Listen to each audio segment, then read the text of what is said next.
Our hope for you, our wish for you, is that you go away from this hour feeling more connected, that you're not alone, more courageous and resourceful and energized. So that's our wish for you coming from the next hour. So I'm going to hand over now to Hetty. This topic arose when we've been, both Liz and I follow certain commentators who we find very illuminating in this time of essentially oligarchical takeover. What do I mean by that? An oligarchy, just to remind us, is a form of power, supreme power, by a very few powerful people. It's the opposite of democracy, which is where ordinary people, the majority of people, have access to decision making that governs a country. And a country, what is a country? A country is effectively is made by its citizens. It's the way the people decide to govern. And up until about, let's say about 20 years ago, maybe 15 even, there were a fair number of healthy, thriving, burgeoning, growing, emerging democracies in the world. We now live in a world where there are more tyrannies, more autocracies, more oligarchies than there are democracies. So nothing new, but in our lifetime, all the people who are here, this is shocking because it overturns what we have seen as the arc of progress, the arc of development, that more and more people should participate and become citizens. And there are many, many philosophical, sociological, historical, political reasons we can give for this. We can talk about it. Maybe it began when we were told we were all consumers rather than citizens. So obviously it's an interactive thing.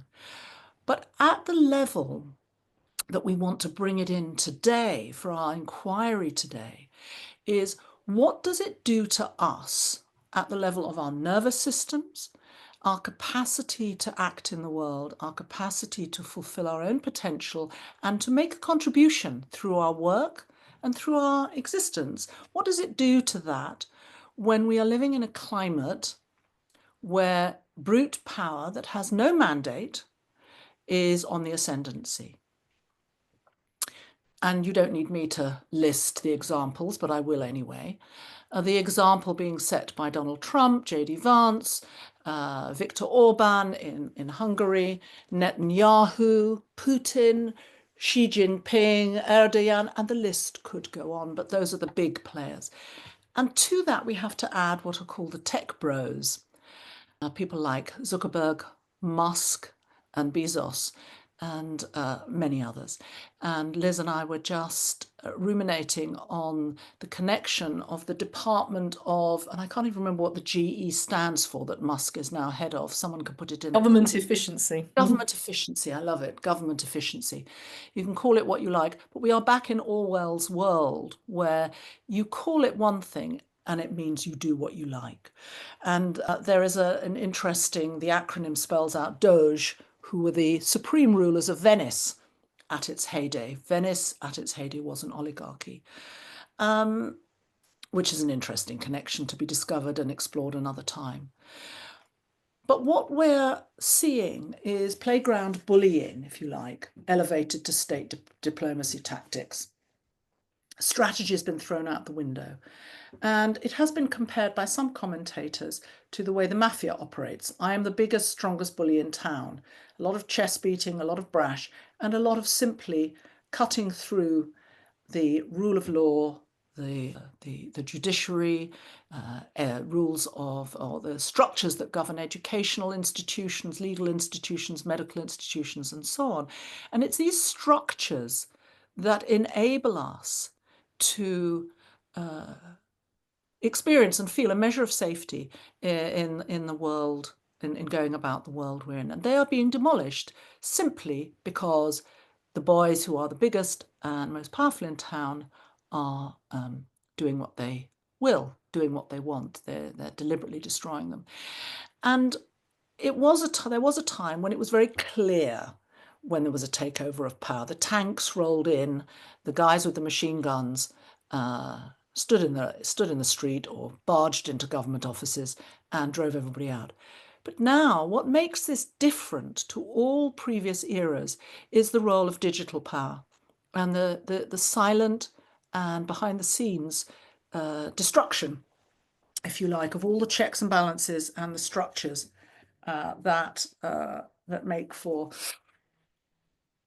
enable democratic societies to function, to enable societies and civilizations to function. And you could say, well, all of this is happening in the United States, it doesn't affect us. But actually, we do know that whatever happens in the United States affects the rest of the world, as we're seeing with, for example, the whole tariff war.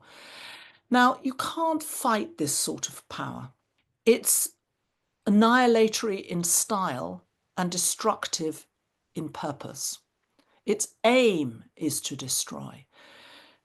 So its aim is not just to destroy opposition and dissent, but also to destroy our capacity to think.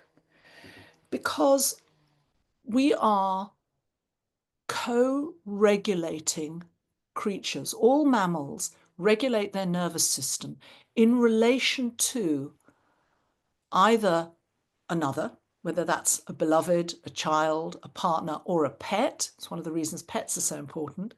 And at a larger scale, we co-regulate to the soup we swim in.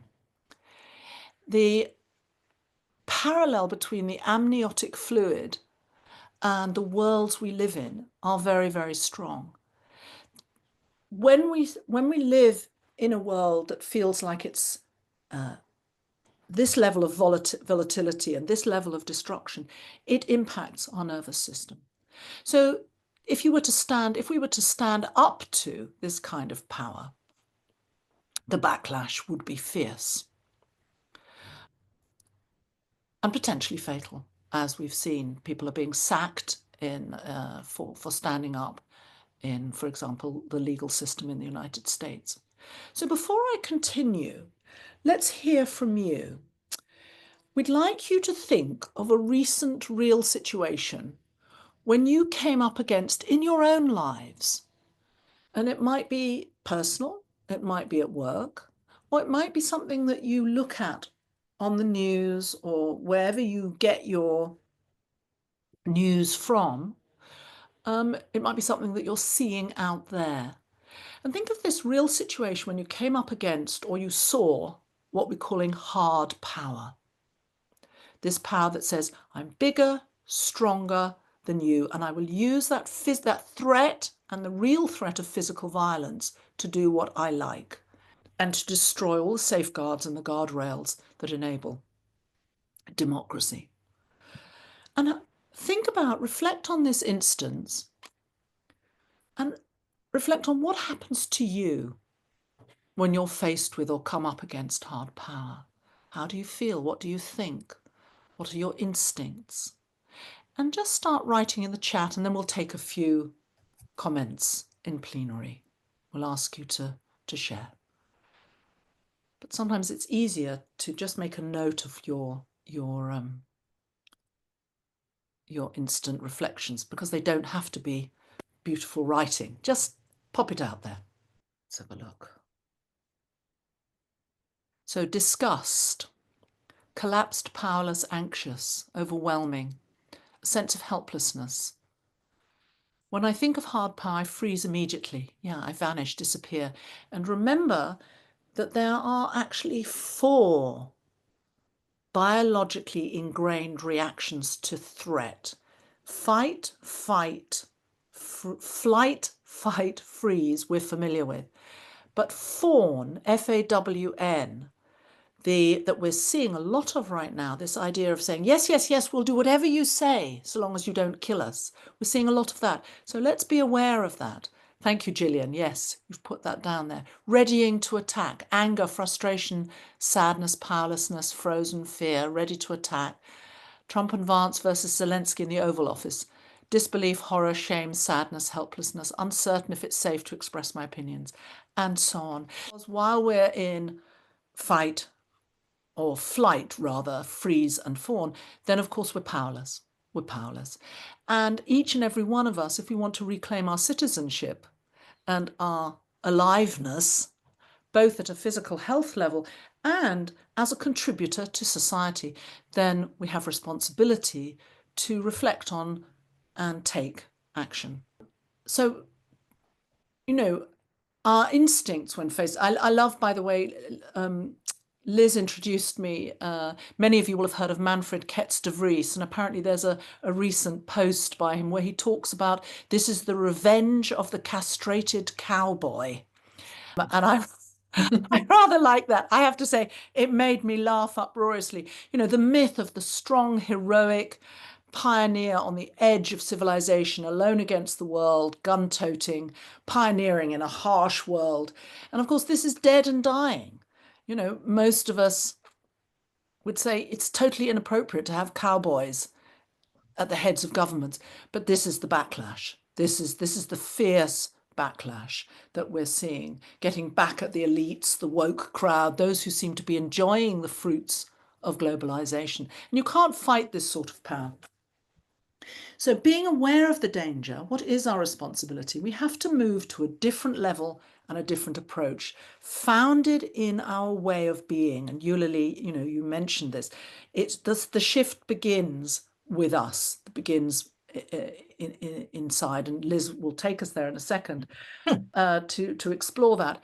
But I will put into the chat some of the commentators around today for those of you who like to read and to help reinforce your intellectual understanding, if you like, of what's going on.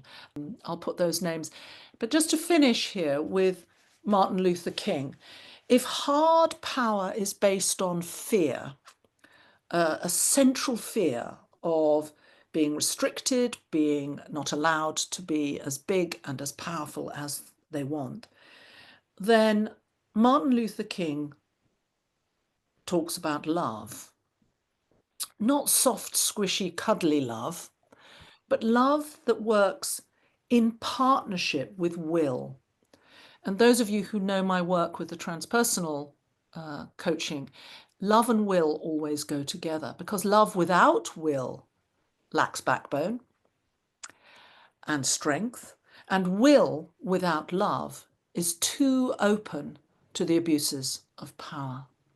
So one of the responsibilities I think we have is to start talking and bringing love as a powerful force back into the everyday, back into the mainstream, away from sort of flowers and heart emojis and cute images, which are all lovely, but it's a very strong revolutionary force. And this is the same whether these are personal or professional relationships. Because coercion may achieve short-term compliance, but it destroys the foundation of genuine collaboration. And one of our aims here is to building on Margaret Wheatley's comment about islands of sanity. We're here to build archipelagos, communities of sanity, where we can have these kinds of conversations and take communal, concerted action. Because alone we are vulnerable, together we are strong. And I'll pass over to Liz now to bring us back to the very core of this work. Thank you, Hetty. Thanks. So those of you who've worked with us before will know that one of the key elements of the way we work is working with the body, and that we cannot be powerful in the world unless we have a strong connection with our body. And one of the ways that we've been trained out of power over millennia as women is to disconnect us from our bodies. So I'm going to invite you now to do an embodied exercise. So I encourage you to put down any pens and paper that you have, or anything you're doing with your hands. Uncross your legs, put your feet flat on the ground, and often that in itself can make a difference. And feel your sitting bones on the chair. So, and now I want you to also once again call to mind that example that Hetty had of an example of coming up against hard power. So I want you to call that to mind, bring that to mind, bring it sort of vividly. And now I want to go inside and notice very particularly. So first of all, go to your thoughts in your head and notice what kind of thoughts do you have in response to that instance. And notice not just the words in your thoughts, but the shapes of your thoughts. Are they jagged? Are they smooth, or are they jagged and spiky? So notice what kind of thoughts you have and what the flavour of your thoughts are. Take a moment to track that.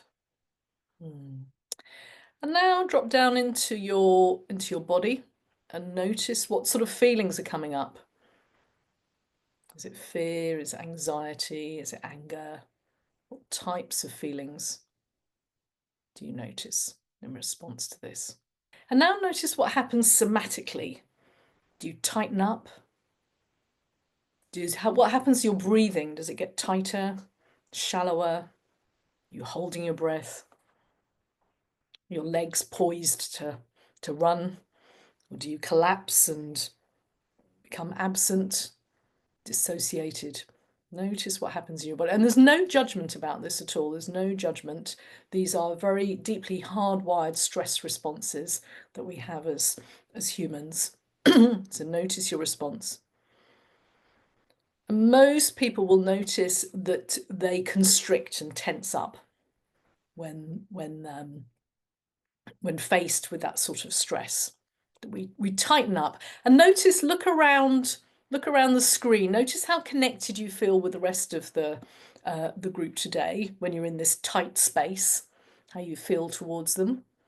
And think about perhaps the people in your physical community in your life, your colleagues. Think about how connected you feel to other people when you're in this tight, contracted space. Most people will notice that you might start to feel a bit more separate, a bit more guarded, a bit more suspicious, less open, less trusting, a bit more gotta look after myself rather than feeling generous. So notice all of those responses that come from that fear stress response. And so it's about noticing this stress pattern. We all have a sort of fingerprint of it, and seeing that as a signal to, oh, I need to. Now I invite you to let go of that. Release it. Again, feel your feet on the ground, your sitting bones on the chair. And bring your attention to your breath. Take a breath up your spine, breathing in. And then exhale and sigh the breath out. Imagine it flowing down the front of your body. Sighing the breath out and think of letting go of any stress or tension and sending it down into the earth to be transformed. Once again, breathe in, up your spine, lengthening your spine. And now think of someone or a place that makes you smile. And as you exhale, sigh the breath out. Let that smile come to your face. So let the corners of your mouth turn up. Whether or not you feel like smiling, there's a mirror neuron effect. If you smile, you will feel better. So it's, feelings follow behavior. So let yourself smile and then look around the screen at all these smiling faces and think, oh, how different everybody looks and feels. And now put your presence and awareness into the space around you, front, behind, side to side, above your head, below your feet, and expand out into the corners of the room that you're in. So fill the space that you're in. Again, we're trained to contract and pull our presence in, but actually expand out. Yeah. And then once again, come back to settling, feeling your feet on the ground, your sitting bones on the chair. And say to yourself, if there was 2% more ease in my system, just invite in, or whatever quality you'd like more of, what would that be like? And just notice as an inquiry and an invitation what that's like.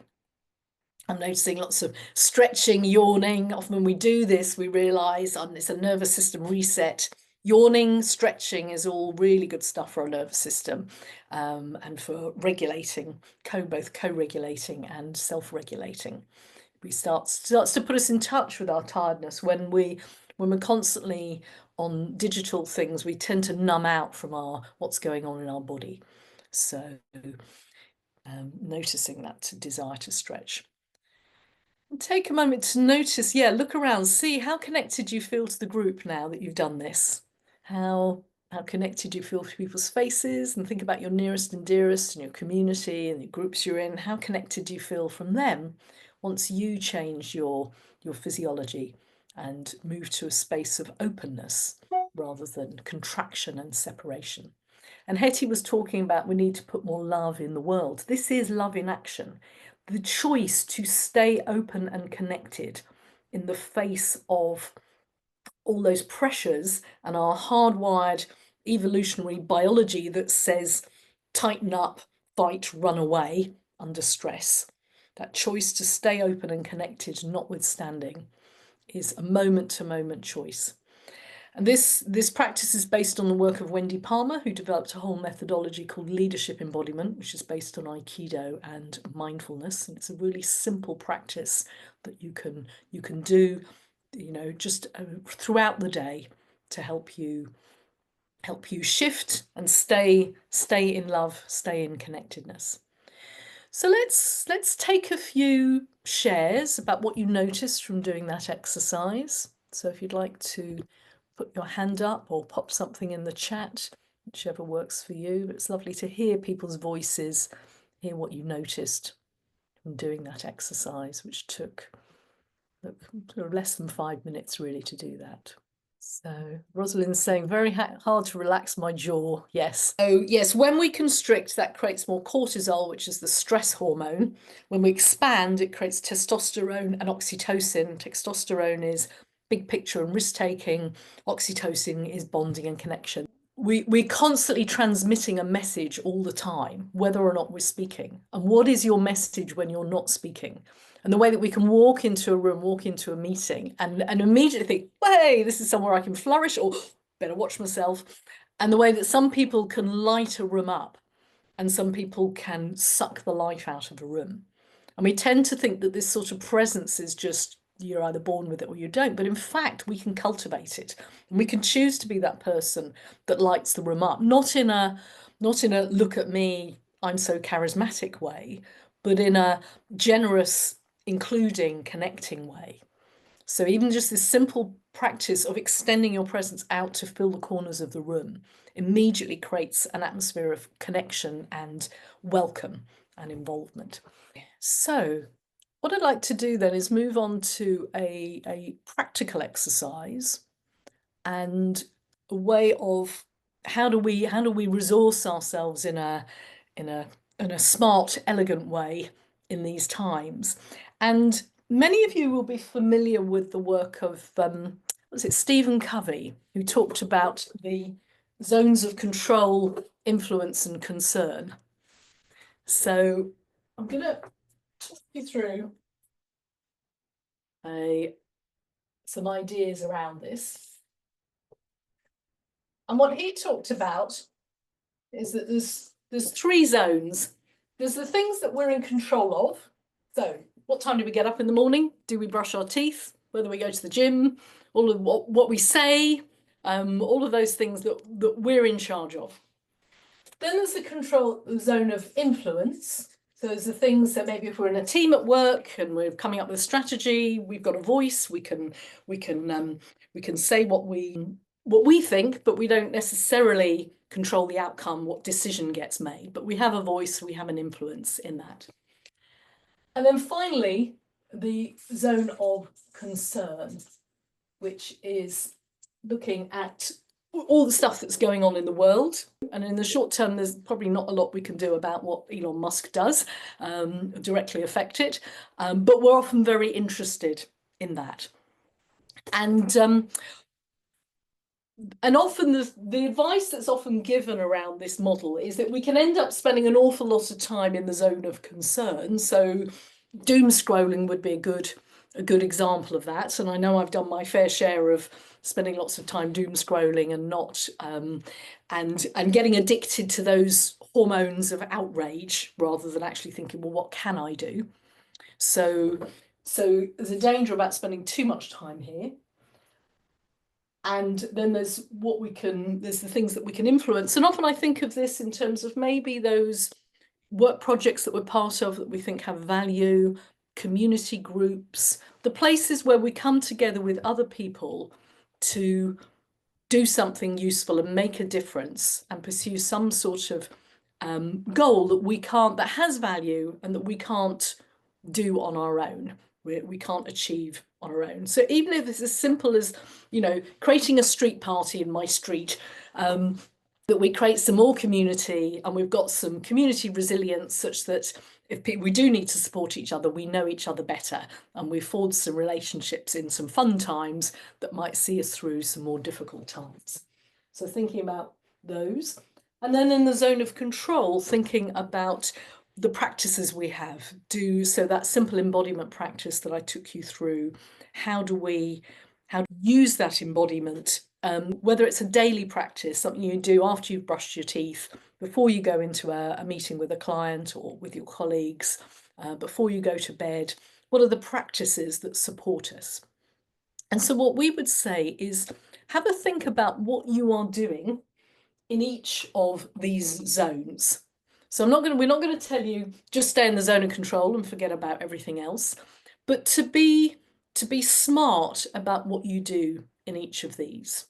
So I'd say, firstly, thinking about what are the practices that support you and making sure that in some way you have some sort of embodiment practice that helps you, because what we have found is that often it's the quickest way to reset your sense of self and feel more resourceful is to have some sort of embodiment practice. For some people that might be yoga or Pilates or Tai Chi or whatever, or wild swimming, but something that helps you, breath work, but having some sort of practice. So I'm seeing lots of heads down scribbling, which is great. So I'd say, take a moment to jot down what your practices are. And if you were just going to commit to one, say for the next week, what might that be?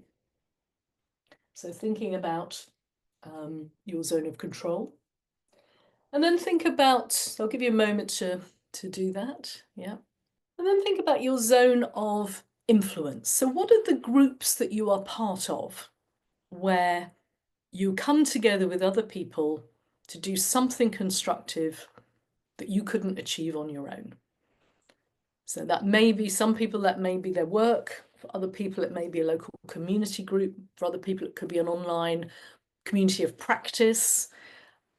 But just thinking about those groups, because just the very act of coming together with people, whether it's virtually or in person, to actually make something happen, something useful happen, is enormously powerful for our nervous systems and very good for co-regulation. So we can do things that soothe for ourselves, that soothe our nervous system, but the act of being with others to create something is enormously powerful and enormously useful at counteracting those feelings of helplessness we can have in the face of the big picture. So thinking about what those areas are, and it could be really small. It could be like, my street, we're going to be weeding the street so that the council don't spray weed killer on the street. So we've got a sort of little working party. And so I'm thinking, well, I'm just doing so I'll have a bit of fun with the neighbours, bit of chat, but also we'll actually do something for the earth, for the neighbourhood. So the smaller, and that voice that says, oh, it's not important, or what differences make. Think about those things where you can come together with other people. Yeah, and what positive, healthy, happy hormones you get from doing that. So taking a moment to do that. And then finally, the zone of concern. Again, I mean, I don't think, there's the one extreme is the doom scrolling 24/7 news, constant outrage cycle. Another is switching off completely, don't want to know. I think there's something in between. What I have found is to try and seek out the discerning voices that help me make sense of what's happening. And Hetty's put in some excellent resources. So not necessarily watching the mainstream news. It could be following someone on Substack, someone like Carol Cadwallader or Timothy Snyder, or any of those people who are thoughtful and can help make sense of some of the underlying patterns that are going on, and draw from how have people organised for resistance successfully in the past. So I think having a carefully curated list of people who you follow and who leave you feeling And I think there's a careful balance of this. Gramsci talks about being a pessimist of the intellect and an optimist of the will. So the pessimist of the intellect is facing the reality of what's going on and not sugarcoating it or going into a sort of spiritual bypass, which I also see a lot of, perhaps in the spiritual community, if it's all going to be fine and somehow something's going to rescue us. So it's that pessimist of the intellect, but optimist of the will. And yet, notwithstanding, many people at different times in history have felt that they were up against insurmountable forces, and yet they have achieved amazing things. Martin Luther King, Gandhi, all of those leaders who we take inspiration from. So having those people and taking sustenance from them, and I think probably also giving yourself a bit of a time limit on how much time you spend dwelling in that space. I know I can overdo it if I'm not careful, so putting some time boundaries around that, but thinking carefully about who you follow and who leaves you feeling both well informed but also more resourceful and more connected. So I'm going to hand over to Hetty now for our closing comments. Yeah, just to say that we've decided to run 2 of our anima groups per year. So we're starting another one in the autumn. It'll start either September or October. We've yet to work out the dates. Our anima group is part of this archipelagos of sanity. They are monthly, usually on the last Thursday of the month. That sometimes shifts due to unforeseen circumstances. We run them for between 6 and 9 months of the year. Again, we're experimenting with the longer version. And there is space for women to come together away from the workplace. We deliberately keep them cross-fertilized. They're not specific to any one company. So we bring together a wide range of women with different levels of experience and different backgrounds to share a space where we can have these kinds of conversations, these kinds of reflections. We always animate it with some additional embodiment techniques that resource and empower us to stay centered. There's always a theme, and then there's always open space. So if you're at all interested, just pop us an email to say you're interested, and we'll put you on the list, the waiting list. Our next webinar is on the drama triangle. But do join us, and let's just do a last little stretch in the minute we've got left. So again, just putting your feet on the ground, connecting with that sense of the earth beneath our feet, however high up or close to the ground you are where you're sitting. And know that energy flows constantly up and down. So as you keeping your eyes open if you can, because this is something useful in every day. You can do it at a bus stop, you can do it at a meeting, you can do it when you're having a row with your teenage kids, whatever it is. So just allowing your imagination to allow your breath to come up your spine as you breathe in, hold it for a moment, and just release it down the front of your body, and counterintuitively allowing yourself to soften and expand your heart area, your gut area, releasing that intelligence to operate fully, and down through your thighs and your calves into the ground and round in your own time. Let your shoulders slip down your back. Bring to mind something, a place, someone who makes you smile. Just opening and expanding. And a last little clasp. Let's clasp our hands together as if we want to pull them apart. Turn them around, raise them to the ceiling. Deep breath in, turn to the right, and breathe out. Come back to the center, take another breath in, turn to the left, and slowly but firmly let your arms go down, and you should feel a little tingle. Take that tingle with you, that energy and the warmth, the smiles, and the wonderful vibes from this group into your day or your evening. And we wish you well, and we hope to see as many of you as possible on the 12th of May. Take care. Thank you.